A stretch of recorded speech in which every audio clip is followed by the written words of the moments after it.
¿Qué tal? ¿Cómo están? Bienvenidos a un nuevo capítulo de Dentro del Cerebro, un podcast de cerebros políticos. Es siempre un placer para nosotros estar con todos ustedes. Suscríbanse, les pedimos que se suscriban por favor a todas nuestras redes sociales y particularmente YouTube para que puedan recibir de primera mano el contenido de estas entrevistas de cara a un año interesantísimo, ¿no? Electoral, que va a definir quiénes van a llevar las riendas de la República Dominicana en el periodo 2024-2028. Me encuentro con una persona ideal para hablarnos de todo lo que está pasando a nivel político, pero también de un ámbito muy importante, particular, y que ha estado en los últimos tiempos dando frutos, pero también no ha estado exento de críticas de estos rumores de que el gobierno trata más que todo de privatizar, de ese fantasma de la supuesta negatividad de la privatización. Y él viene a hablarnos un poquito de los beneficios también, de la importancia, de la trascendencia de la alianza público-privada. Me refiero al señor Sigmund Freud. Pronuncié perfectamente eso. Excelente, lo pronunciaste perfecto. Bienvenido. Gracias, Felipe, por recibirme. De verdad, contento de estar aquí en este programa. Gracias. Este podcast tan interesante y tan dinámico, y la verdad que te felicito. Está haciendo un buen trabajo. No, y el trabajo también es del equipazo que tengo detrás, a mi amigo Héctor Mansueta y todo el equipo de producción.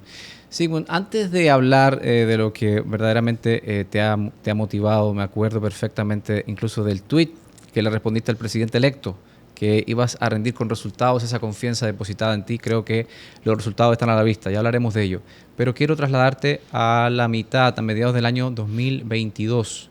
Eres designado por el Partido Revolucionario Moderno delegado político ante la Junta Central Electoral a raíz del fallecimiento del ex ministro de Medio Ambiente, Orlando Jorge Mera. ¿Cómo fue ese proceso, el hecho de tener que reemplazar o ponerte los zapatos de un hombre que hizo mucho por el partido y en un proceso electoral tan difícil como en el 2020? Tú sabes que fruto de esa pregunta, te voy a narrar algo que inclusive públicamente no lo he dicho, de cómo llegamos a ese momento y esa posición. Orlando y nosotros, coincidencialmente, que estoy sustituyéndolo, teníamos una relación muy estrecha. Desde 1999, antes, 96, me equivoco en la fecha. Cuando yo comienzo a trabajar políticamente, iniciamos en la Juventud Revolucionaria Dominicana, que era el apéndice juvenil del PRD. La manera de nosotros entrar en la juventud lo hicimos a través de Orlando. Orlando en ese momento aspiraba a secretario general de la Juventud Revolucionaria Dominicana. Estaba evidentemente abriéndose, buscando nuevos talentos, jóvenes que pudieran apoyar su objetivo de llegar a ser presidente de la Juventud Revolucionaria Dominicana. Y ahí entramos con él, de la mano con muchos amigos que nos acompañan hoy en el gobierno, por ejemplo, el director de aduana, Eduardo Sanz Lobatón, Andrés Lugo, viceministro actual de la presidencia. Fuimos un grupo de jóvenes que entramos al mismo momento a trabajar con Orlando. Y a partir de ahí iniciamos una relación muy estrecha que nos llevó en el año 2000 a participar conjuntamente con él cuando él fue designado presidente del Instituto Dominicano de las Telecomunicaciones, de Indotel. Ahí yo fungí como director jurídico del área del Fondo de Desarrollo de las Telecomunicaciones durante varios años. Me dio la posibilidad y la oportunidad de poderme estudiar, hacer mi maestría fuera en Francia, gracias a las facilidades que me dio Orlando. Y luego de mi regreso, seguimos colaborando muy de cerca. Ya establecimos una relación muy estrecha, familiar inclusive, tanto con Patricia, luego con Orlandito ya cuando ya tenía una edad más avanzada. O sea que nosotros éramos de esa casa. De igual manera, en los últimos años, antes de pasar del PRD al PRM, tú recordarás que hubo una serie de situaciones en las cuales cuando expulsaron específicamente a Andrés Bautista y Hipólito Mejía y al propio Orlando Jorge Mera del PRD, fuimos de los abogados que defendimos la causa de Orlando en su defensa para no ser expulsado del partido. Y luego, ante el Tribunal Superior Electoral, en lo que fueron las luchas que tuvimos con Miguel Vargas y su grupo para tratar de defender lo que nosotros entendíamos que era el control del partido para la parte más sana. Cuando dimos el paso al PRM, que fue un grupo pequeño que en principio decidimos a darlo, Orlando, fuimos de los que nos fuimos de manera conjunta de igual manera y trabajamos en todo lo que era la estructuración de los estatutos del partido, del PRM y todo lo demás.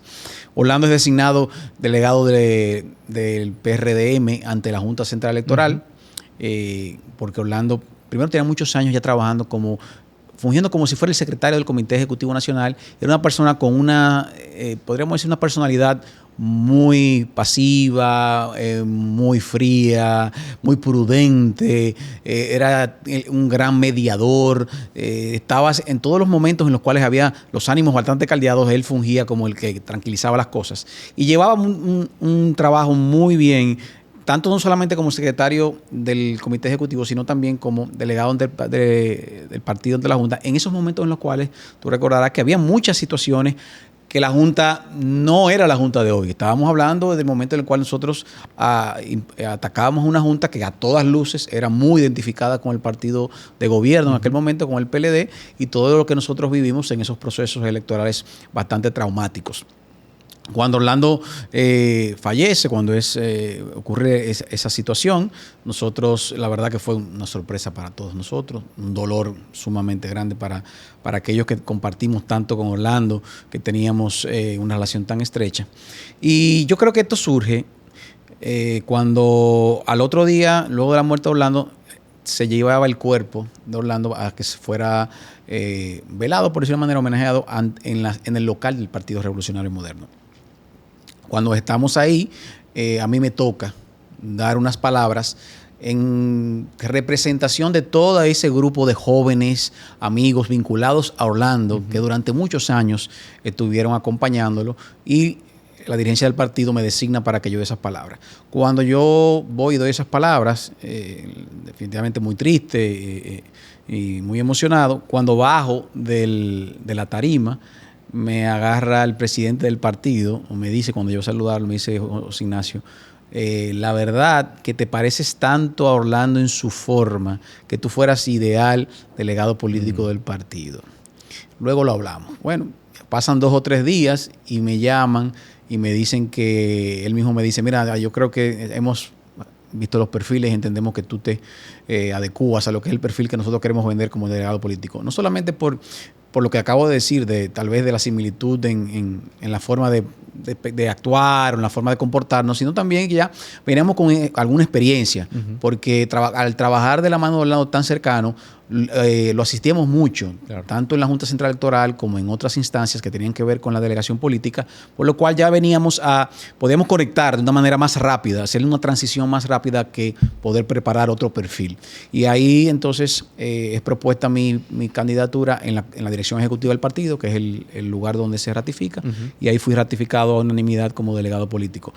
Para mí fue primero un honor el hecho de suceder a una persona como Orlando Jorge, con tantos niveles, tantas cualidades, y también una persona de tanto cariño para nosotros, pero a la vez una gran responsabilidad, por el hecho de que, como tú sabes, en estos momentos la delegación política ante la Junta Central Electoral juega un rol crucial en este proceso desde el proceso de preparación de las elecciones, todo el proceso logístico que se requiere, así como también la defensa de los intereses del partido ante este órgano electoral, y lo que es a la vez, que es lo que podremos decir que es lo más trabajoso, es la coordinación con todo el país, con todas las delegaciones de las juntas electorales de los diversos municipios, y así como todas las situaciones que surgen. A nosotros nos llaman inclusive un candidato a vocal de un distrito municipal X, porque la foto de la boleta que le pusieron no es la foto que él quería. Las situaciones casi tan menudas, hasta más importantes, nosotros tenemos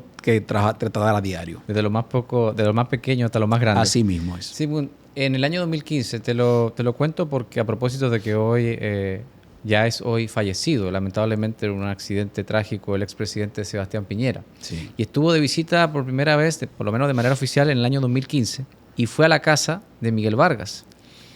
Y en una de esas conversaciones, yo, obviamente, comiendo boca, que lo confieso, estaba simplemente escuchando lo que hablaban ellos dos, y Piñera le pregunta que si la relación con Hipólito Mejía tenía salvación o no. Y Miguel Vargas fue tajante diciendo que probablemente no. ¿Por qué te lo cuento? A propósito de que hoy, de alguna forma, recordando al expresidente Piñera, pero también el hecho de que qué tan diferente hubiese sido la historia para el PRDista si se hubiesen puesto de acuerdo. Probablemente Hipólito Mejía ganaba en el 2012. Estoy aquí, es una hipótesis. Especulado, pero claro. En 2012 ganan las elecciones presidenciales. Volvía Hipólito Mejía. La Constitución en ese momento no estaba habilitada para 8 años, pero quizás hubiese demorado un poquito más la presidencia de Luis Abinader, quizás la presidencia de Abinader no hubiese sido en el 2020, sino más adelante. ¿Qué tan diferente hubiese sido esa historia y dónde habrías estado en ese momento? Porque pareciera como que todo pasó por una razón, ¿no? Perdieron en el 2012, pero y se quedaron sin partido en esos años. Renacieron de las cenizas, se crea el Partido Revolucionario Moderno y 6 años después alcanzan el poder. La verdad que sí, que tú dices, la política tiene maneras diversas de expresarse y todo tiene una razón, yo creo, de ser al final del día. Yo entiendo que todos nosotros no estábamos preparados para el 2012 para llegar al poder. ¿Por qué lo digo? Y tal vez algunos me podrán criticar por esto que estoy diciendo.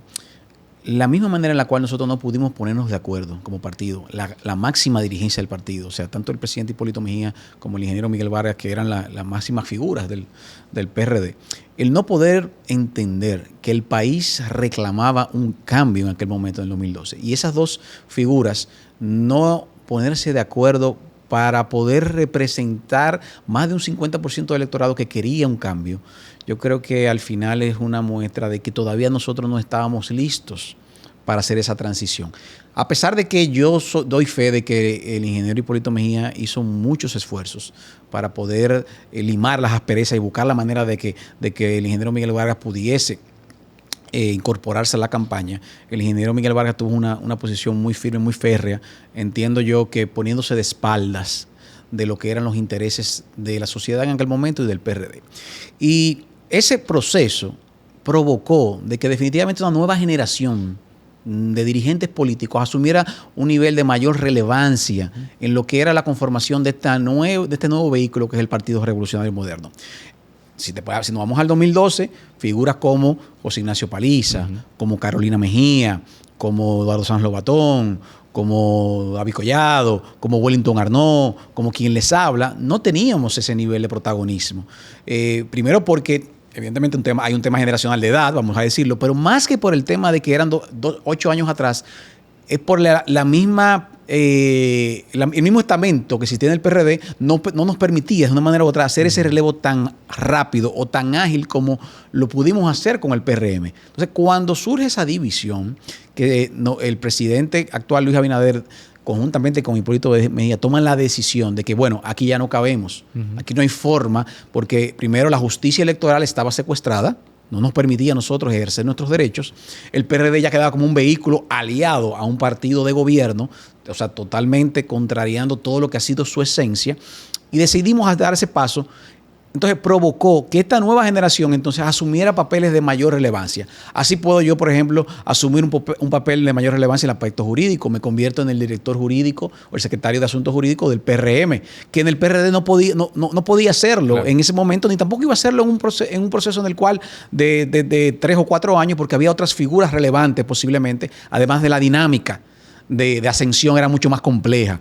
Entonces, el hecho de que hayamos tomado esa decisión y de que nosotros estuviésemos dispuestos a sacrificar lo que eran más de 70 años de historia en un partido que fue fundador de la democracia, con un arraigo en la sociedad dominicana, yo creo que provocó que gran parte de esa sociedad dijera, bueno, pero miren estos jóvenes, miren este grupo que está dispuesto a dejar todo eso atrás para crear algo distinto, algo nuevo. Y con eso entonces enviamos un mensaje diferente a la sociedad, lo que nos permitió que con Luis Abinader en la cabeza, la sociedad dominicana entonces mirara hacia allá y dijera, bueno, vamos a darle la oportunidad a este grupo de nuevos jóvenes líderes de que hagan una transición, de que hagan un cambio y ver cómo pueden mejorar las cosas en la República Dominicana. Entonces, por eso yo te decía que la política uno no sabe cómo al final del día, qué es lo que más convenga. Pero yo te puedo decir al día de hoy, la conclusión es que esa división convino, no solamente para nosotros, le convino al país.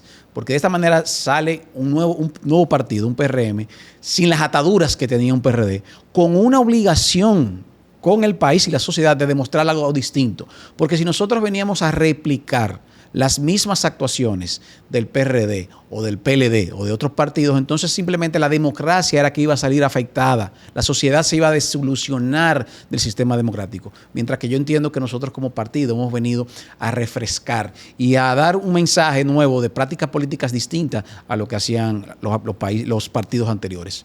Sigmund, en enero de este año estuviste al lado del presidente Luis Abinader para recibir el primer crucero en Cabo Rojo. si se acabara mañana tu gestión pública y decidieras volver 100% al sector privado, quién sabe qué, ¿sería este uno de tus días de mayor orgullo en tu carrera política? Sin lugar a dudas. Sin lugar a dudas, un día para mí muy emocionante, histórico. En el ámbito de lo personal también fue un día de mucho regocijo familiar, porque pudimos dar resultados de algo que nos ha tomado muchas horas de esfuerzo, mucho trabajo, que ha conllevado un sacrificio familiar palpable, que definitivamente impacta en los hijos, impacta en la pareja, impacta en los hermanos, en las madres. O sea, y el hecho de que nosotros podamos, luego de 3 años, con tantos retos enfrente, con tantas dificultades, porque mira, Felipe, solamente nosotros sabemos lo que hemos tenido que luchar para poder lograr eso que pudimos mostrar el 4 de enero. Sin lugar a dudas ha sido uno de los días más espectaculares para nosotros en nuestra gestión, de orgullo, porque a la vez, más que la llegada de un crucero, es el cambio para esa región. O sea, cuando tú le ves a la cara a los pedernales, a los sureños, de la llegada, o sea, la cara de emoción que tenía toda esa sociedad, que todavía el día antes lo miraba con incredulidad, nos preguntaban si iba a llegar, de verdad, mañana, llegará. Cuando ese crucero ya se veía en el horizonte, la emoción que se vivió ahí es de verdad, es algo irrepetible. Entonces yo creo que eso, conjuntamente con lo que deberemos vivir, si Dios nos da salud, cuando aperturemos el primer hotel formalmente, deben ser de los momentos más felices para nosotros y de que nos llena de mayor satisfacción. Precisamente por ahí va mi siguiente pregunta. Me vas corrigiendo si no. Hemos investigado y leído de que hay por lo menos unos 26.000 millones de pesos invertidos, que hay un objetivo de que por lo menos en el primer trimestre o cuatrimestre de este año el presidente Luis Abinader pueda pernoctar en la habitación habilitada del primer hotel de este gran proyecto. Obviamente esto es parte de un master plan, como se le conoce, para el desarrollo de esa zona. Sin embargo, Cabo Rojo ha sido como la punta de lanza, ¿no? Todo el mundo habla de Cabo Rojo ya, pero también no ha estado exento de crítica, de que no estaban preparados, de que fue simplemente una sola ruta, de que no ha vuelto a llegar un crucero. Si quiere, quisiera como que nos plantees la hoja de ruta de estos próximos meses y cómo se irá dinamizando Cabo Rojo. Como tú dices, lo primero es que tenemos que entender que este es un proyecto que nace desde cero, sin existir absolutamente nada, literal. No había una calle, no había agua, no había electricidad, no había nada. No había trabajadores, no había absolutamente nada. Y nosotros nos pusieron en la mano, yo podríamos decir, muchos me dicen, te pusieron un papel, te pusieron un mandato y sin dinero y sin recursos, sin logística, sin estructura, comienza a trabajar un proyecto. Claro, sin la voluntad del presidente Luis Abinader esto no fuera posible.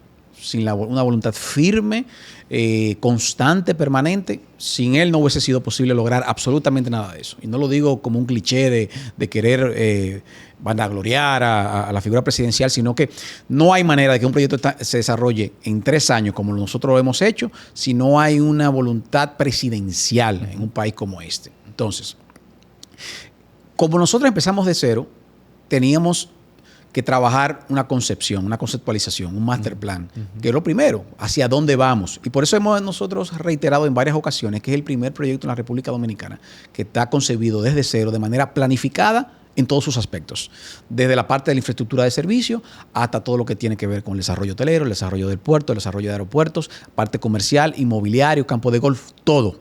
Y nosotros pudimos lograr en menos de 2 años presentar un master plan definitivo, que lo hicimos durante el contexto de FITUR 2022 con la presencia del presidente de la República, luego de esa presentación de ese master plan, a 1 año y pico después, ya entonces tener resultados concretos, como lo que tú acabas de mencionar del puerto, y como a finales de este año, el último cuatrimestre, con Dios delante, estaremos terminando el primer hotel para que el presidente de la República pueda pernoctar en el primer hotel de Cabo Rojo, un hotel de alrededor de 580 habitaciones, frente de playa. Entonces, claro que ha habido críticas, claro que ha habido situaciones y tiene que haberla, porque un proyecto de esta naturaleza en la cual tiene una inversión o deberá tener una inversión de más de 2.000 millones de dólares en la primera fase, también hay intereses, hay muchas situaciones. O sea, recuérdese también que estamos compitiendo con otros destinos, no solamente en la República Dominicana, sino con otros destinos en el Caribe. Estamos generando situaciones en las cuales un entorno espectacular, único, bello, que presenta Cabo Rojo y cuando digo único es nada parecido, no solamente en la República Dominicana, sino en el área, tiene que tener detractores, tiene que tener personas que estén preocupados por lo que nosotros estemos llevando ahí. Eso sumándole, evidentemente, a la política. En un momento de campaña política, como tú acabas de mencionar, el presidente ha puesto Cabo Rojo como su proyecto, podríamos decir, insignia. Es entonces fruto, objeto de todos los ataques de todo aquel que quiera de una manera u otra mermar los niveles de popularidad del presidente. Y por eso nosotros estamos conscientes de que muchas de las cosas que ocurren en Cabo Rojo, X o Y, como que si no han llegado más cruceros, que si tal cosa, la van a magnificar más allá de lo real. Recuérdense cuando yo te digo, ¿por qué no ha llegado más cruceros? Estamos hablando de un destino que hay que crearlo, o sea, es un destino que tenemos que crear. No es que está en Puerto Plata, no es Punta Cana. Entonces, hablar con las líneas de crucero para que haya un crucero permanente en un proyecto de esta naturaleza toma tiempo. Ya el hecho de que una línea de cruceros tan importante como Norwegian haya venido el 4 de enero a un puerto nuevo, a un destino nuevo que todavía falta mucho por hacer, es una muestra de confianza hacia el país, hacia la gestión y hacia el propio proyecto. Ahora, eso conlleva entonces a partir de ahora una serie de negociaciones por parte de la empresa operadora del puerto con las demás líneas de crucero para que esto sea permanente. Claro. Y en los próximos días vendrán buenas noticias para el puerto de Cabo Rojo. Con esto vamos a tener que, desgraciadamente, lamentablemente, la oposición va a tener que devolver sus palabras porque Cabo Rojo no se detiene ya. Ese puerto de cruceros va a recibir cruceros constantemente. El año 2025 ya tenemos compromisos de 2 cruceros al mes, todo el año completo. Alrededor de 350,000 cruceristas estarán llegando en 2025 y eso va a ir creciendo. O sea que ese proyecto, en la parte de cruceros, en la parte de los hoteles y en todo lo demás, ya yo, como decía los otros días en un programa de televisión, es un proyecto que trasciende el PRM, trasciende Luis Abinader, trasciende la Dirección General de Alianza Público-Privada. Es un proyecto del país, es un proyecto de nación. Nosotros tenemos que dejar la política fuera. Cabo Rojo debemos nosotros cuidarlo como si fuera un niño, porque es un proyecto no solamente no es de un grupo empresarial, es un proyecto de gobierno, es un proyecto social que lo que pretende es sacar de la pobreza a miles de dominicanos que viven por ahí que no tenían ninguna otra esperanza de trabajar. Sigmund, la ley que se crea y se promulga para que se cree, a su vez, valga la redundancia, la Dirección de Alianza Público-Privada fue en el gobierno del PLD. Así es. ¿Te ha dolido esta crítica de que esto es simplemente una política de privatización, de concesiones del gobierno al sector privado? Te recuerdo, por ejemplo, a final del 2020 la tremenda polémica del fideicomiso de Punta Catalina. Así es. Actualmente se opera bajo un fideicomiso en Propedernales, sí, llamado Propedernales. Propedernales. ¿Sientes de alguna forma, esas críticas de alguna forma te han afectado y sientes que a raíz de esas críticas políticas se ha ralentizado el proceso de desarrollo usando este vehículo? Mira, tal vez la primera semana me afectaba, porque definitivamente cuando tú estás haciendo un esfuerzo de manera sincera, asumiendo compromisos y sacrificios, que te ataquen con situaciones que no son ciertas, a uno le va afectando. Ahora, uno cuando va ya desarrollando esta labor, se va creando una especie de piel de cocodrilo y más o menos se va rebalando las cosas, y además te da inclusive más energía para tú demostrar todo lo contrario. Yo creo que el tema de las APP es todavía una tarea pendiente, no solamente en la República Dominicana, sino en América Latina. La fábula, el cuento, la historia de que el sector privado lo que siempre solamente busca es beneficio cuando se asocia con los estados, no solamente con el dominicano, sino con cualquier país de Latinoamérica, puede ser que tenga alguna razón en algunos aspectos, pero yo creo que el empresariado comprometido es más aquel que está dispuesto a sacrificar cierta rentabilidad en proyectos determinados para poder aportarle al país. Porque hay muchos capitales que aquí hay muchas formas de invertir en proyectos privados, y cuando estos capitales miran el ojo, o sea, se viran y dicen, bueno, déjame ver cómo yo invierto con el gobierno dominicano para la construcción de una autopista. No solamente hay un ánimo de lucro, que siempre lo debe haber, pero también hay un ánimo de aportar, de trascender, de dejar un legado hacia el país y hacia la sociedad. Y eso eso es lo que yo veo en las alianzas público-privadas. Entonces, nosotros tenemos que vencer un relato que ha habido durante muchas décadas y que ha habido prácticas que definitivamente tenemos que corregirla, de que cuando el sector privado y el sector público se asocian, siempre el sector público sale lesionado, lastimado. Ese ha sido el histórico en gran medida. en la República Dominicana. Ahora, hay casos puntuales que nosotros debemos, también yo siempre lo menciono. Por ejemplo, el caso de Gejaina, yo siempre debo de mencionarlo, como un proceso en el cual unas plantas energéticas totalmente desactualizadas, obsoletas, propiedades del Estado Dominicano, en un momento determinado encontraron un sector empresarial responsable, comprometido con el país, crea una sociedad nueva y hoy esa sociedad al Estado Dominicano le ha crecido sus activos en más de 10 veces y ha dejado rentabilidad por encima de los 6.000, 7.000 millones de pesos. O sea que es el mejor ejemplo de que cuando hay, primero, unas buenas intenciones de ambas partes, cuando existe también normativa clara y precisa como la Ley 4720 y se hace el trabajo de manera responsable y seria, las APP son productivas, son eficientes. Claro, hay buenas APP, hay APP regulares, hay malas APP. Eso no solamente en República Dominicana, en cualquier parte del mundo. Ahora, sin lugar a dudas, cuando tú pasas balance, las APP que se realizan conforme a las normativas como las que tenemos nosotros generan demasiado valor para la sociedad. Porque República Dominicana, con un presupuesto como el que tenemos nosotros, un nivel de endeudamiento como el que tenemos nosotros, que no nos permite a nosotros seguir endeudándonos de una manera agresiva, con la necesidad de inversión en infraestructura, la única manera que nosotros podemos llevar a cabo proyectos de infraestructura importantes como nuevas carreteras, como el tren metropolitano de Santo Domingo, es a través de alianza público-privada. No tenemos otra alternativa. Entonces, ¿qué es lo que ahora entonces nos obliga? Nos obliga a fortalecer institucionalmente a la Dirección General de Alianza Público-Privada, como lo hemos venido haciendo en estos 3 años, a sentarnos con la ley y ver cuáles cosas podemos mejorar en la ley para hacer una ley más ágil, más eficiente, en la cual se proteja más también el interés colectivo. Y eso es lo que nosotros tenemos que hacer. Y eso es lo que nosotros en los últimos meses hemos tratado, conjuntamente con empujar proyectos, hemos sometido una modificación a la ley de alianza público-privada que reposa en el Congreso. Porque, sin lugar a dudas, las APP llegaron a República Dominicana para quedarse.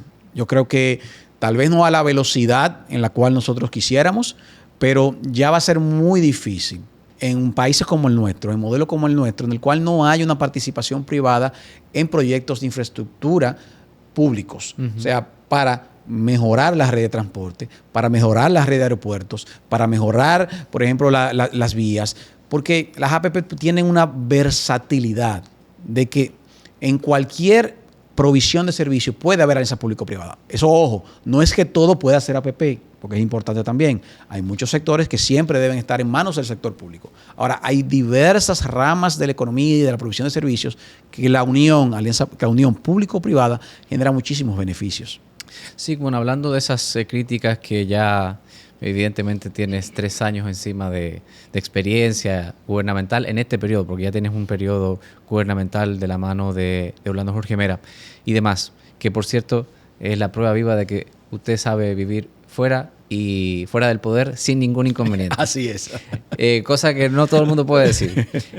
Sigmund, con relación a esas críticas en tu calidad de delegado ante la Junta Central Electoral de supuestos usos de recursos del Estado en campaña, ¿te han parecido excesivas, con un cálculo político? ¿Hay algo de validez en ellas? Yo creo que es excesiva. Mira, lo digo por lo siguiente.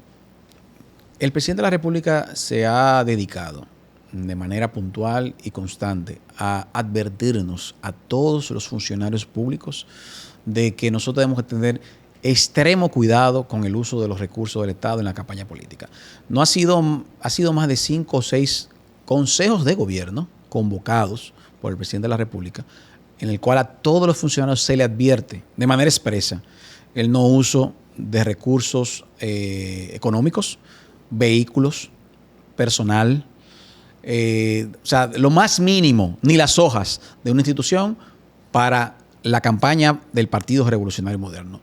Pero no solamente en reuniones del Consejo de Gobierno, sino constantemente él llama y pregunta: recuérdense, señores, cuídense, recuérdense que todo el mundo tiene los ojos en nosotros tenemos que hacer algo distinto. La misma doña Milagro, como directora de ética, también nos da mucho seguimiento. O sea que es excesivo. Yo no te puedo decir que no pueda haber un desliz de cualquier funcionario, una inobservancia que pueda ocurrir en cualquier parte del país, pero dirigida, centralizada, conceptualizada desde el gobierno central, es imposible que exista. Entonces, esas denuncias que hace la oposición no es más que, yo creo que es una estrategia de tratar de erosionar un poco la credibilidad del proceso. Ante la realidad de que los números, como quedó demostrado y como quedará demostrado en mayo, no le dan, entonces tienen que tratar de que la credibilidad del proceso y la Junta Central Electoral se ponga en cuestionamiento, se ponga en entredicho. Y es por eso que las propias denuncias que ellos hicieron no tienen ni siquiera pruebas. Nosotros dimos una declaración y dijimos, bueno, perfecto, la Junta Central Electoral que investigue. Y estamos abiertos a que el PRM está tranquilo, que nos investigue. Pero no existen pruebas de absolutamente nada.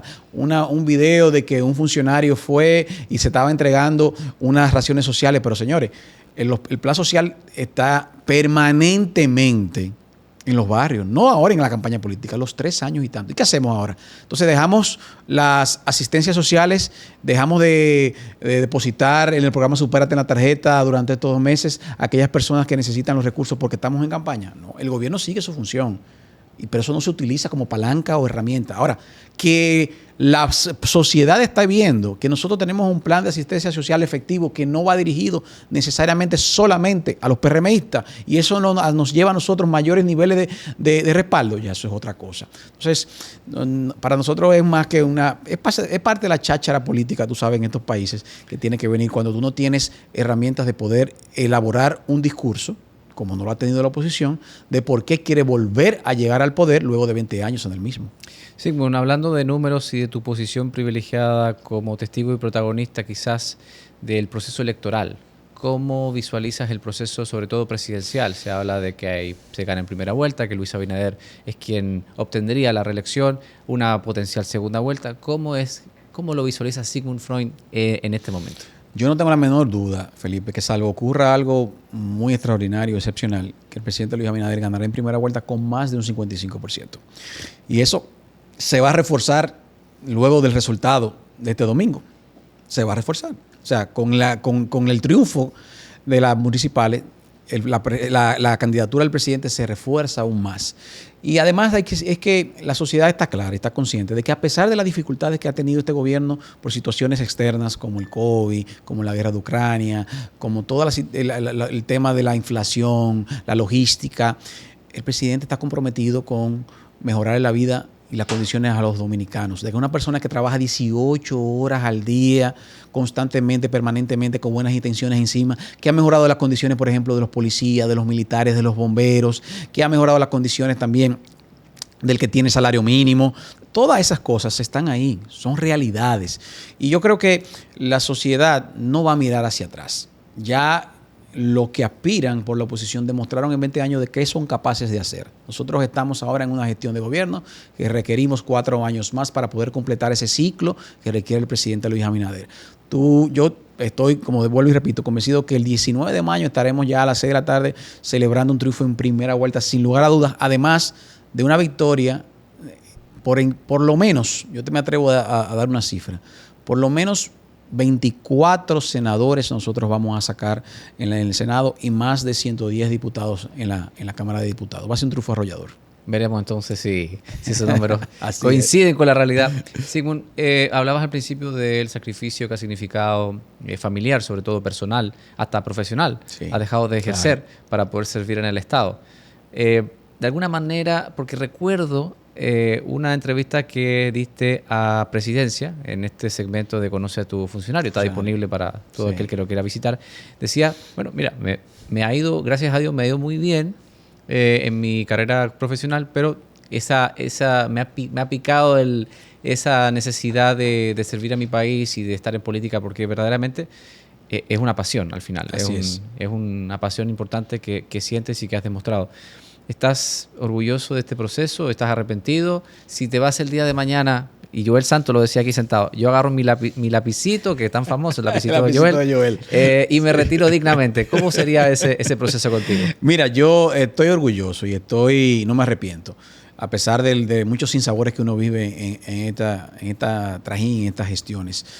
Yo siempre, desde hace muchos años, la política me ha picado y por eso tengo ya desde el 95 trabajando de una manera u otra, muchos años en la oposición, lo cual también nos creó una coraza, porque el que está en la oposición está y pierde elecciones, perdimos las elecciones del 2004, del 2008, del 2012, del 2016. Cuando tú pierdes tantas elecciones corridas, como que ya tú vas creando una coraza que te afecta poca cosa del ámbito electoral y político.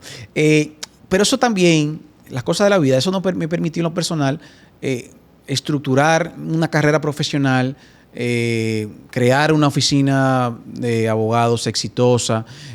También en el ámbito académico me permitió desarrollarme mucho, dedicarme a la escritura, publicar 2 libros en el ámbito del derecho. O sea, que me fue, en lo profesional y en lo privado, me fue creando todo un perfil, que también a la vez en la política me ha ayudado.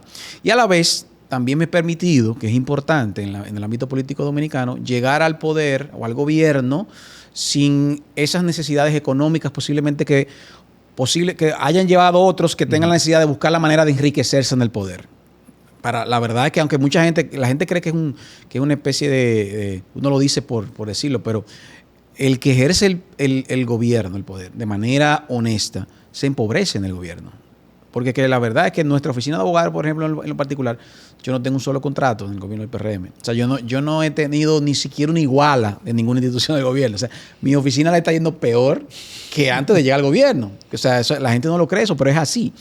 Pero la verdad es que cuando uno tiene eso dentro, ese germen, vamos a decir de una manera, que uno le va creciendo para servir en el Estado, pone a un lado ese tipo de cosas. Y la posibilidad de dejar una impronta, legados, es más importante que todo lo económico. Y el hecho de que se me haya dado la oportunidad de crear, por ejemplo, una institución desde cero como la Dirección de Alianza Público-Privada, un programa que vamos a dejar logros puntuales, así como también desarrollar un proyecto como la naturaleza de Cabo Rojo, eso vale todo, eso vale más que cualquier millón de pesos, eso vale muchísimo. Ahora, hay que buscar un equilibrio. La familia, como te mencioné, se impacta, se afecta, pues los tiempos aquí son menores, las responsabilidades políticas que uno asume también, por ejemplo, con el tema de la delegación política, se suma a las responsabilidades de lo público, lo cual te deja menos tiempo. Yo lo que le he dicho a mi esposa, préstame 8 años y después de 8 años veremos entonces, pero préstame estos 8 años. Hay que devolverlo, es un crédito grande ahí. Sí, es un crédito grande, es una deuda grande que se va generando, un pasivo. Sí, muy importante. De despedirte y darte las gracias.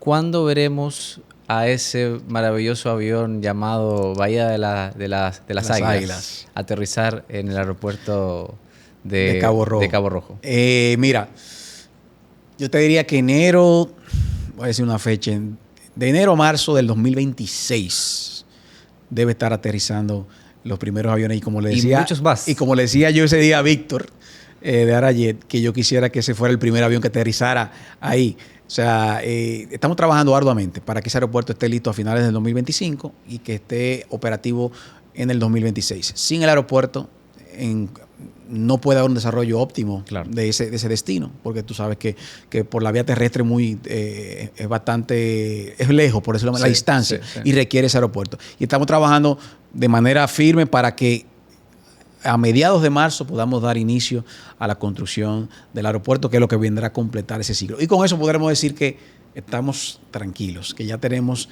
hoteles construyéndose casi en fase muy avanzada, el puerto, vías, infraestructura, agua, energía y aeropuerto. Y desarrollo para esa zona. Desarrollo, impacto social. Hemos generado más de 1.500 empleos el día de hoy, se están generando.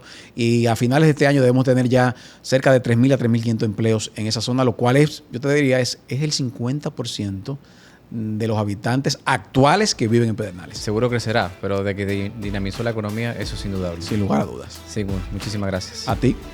Y a ustedes, hasta la próxima.